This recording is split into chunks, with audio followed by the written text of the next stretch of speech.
A big American flag on the back of my Dodge Ram.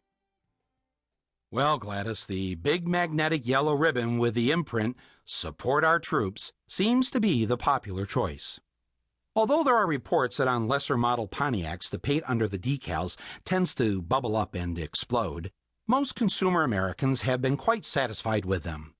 It gives them a certain patriotic feeling. But even more, it allows the consumer American to do something that contributes significantly to the war effort.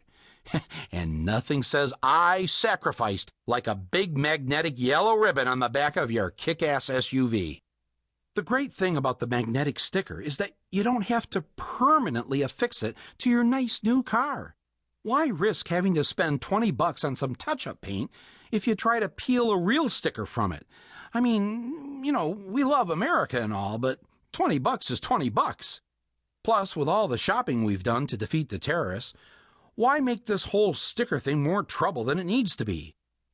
I'm worn out just thinking about it. This patriotism business can be exhausting. But we do it anyway. We do it because we know how good it makes our troops feel. Riding around in Baghdad, though they may not be fully protected with the armor that we promised them, at least the soldiers know that the America they are protecting is full of people on their way to the outlet mall with big yellow magnetized shoutouts next to their "Bite Me, I'm Yours" bumper stickers. Of course, many of those with these yellow ribbons oppose paying the necessary taxes to fund the war and thus leave this debt behind for their grandchildren. But heck, that's what grandchildren are for. And what quadriplegic vet doesn't get all misty-eyed when he looks out the window of his rat-infested room at the Walter Reed Annex and sees a patriotic decal on the back of a Mercedes as it whizzes by on its way to Chevy Chase? It almost makes him want to re-up for Uncle Sam. And while 400,000 vets wait in line for their disability claims from this war, they can at least take some comfort from the sea of ribbons flowing down the street. Sure, these vets are finding it hard to get a job, and thousands have come back to find their boss handing them a pink slip.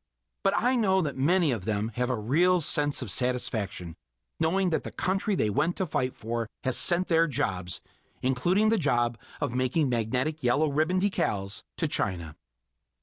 One vet has this suggestion for a 2009 version of the magnetic yellow ribbon.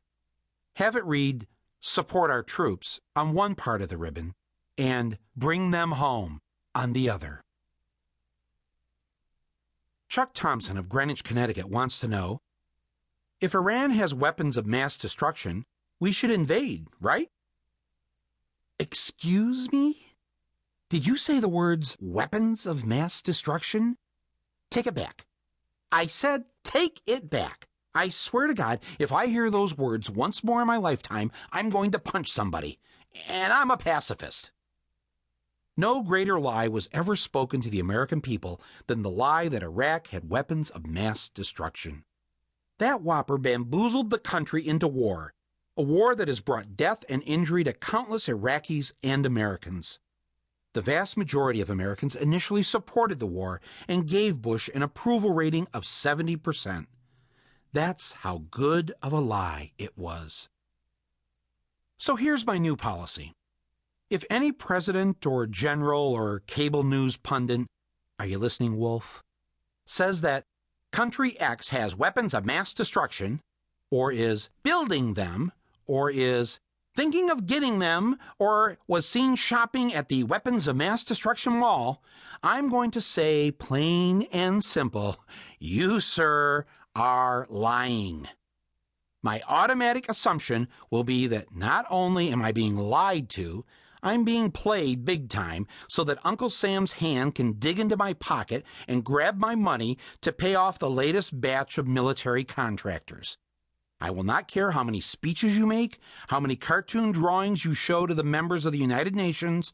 I don't care how much evidence you claim to have or how many network reporters you've snookered. I will never, ever believe you. On the outside chance that there may be a legitimate threat to the United States, I will not be convinced of such a threat until I actually see it with my own two eyes. You can claim Iran has a nuclear weapons program all you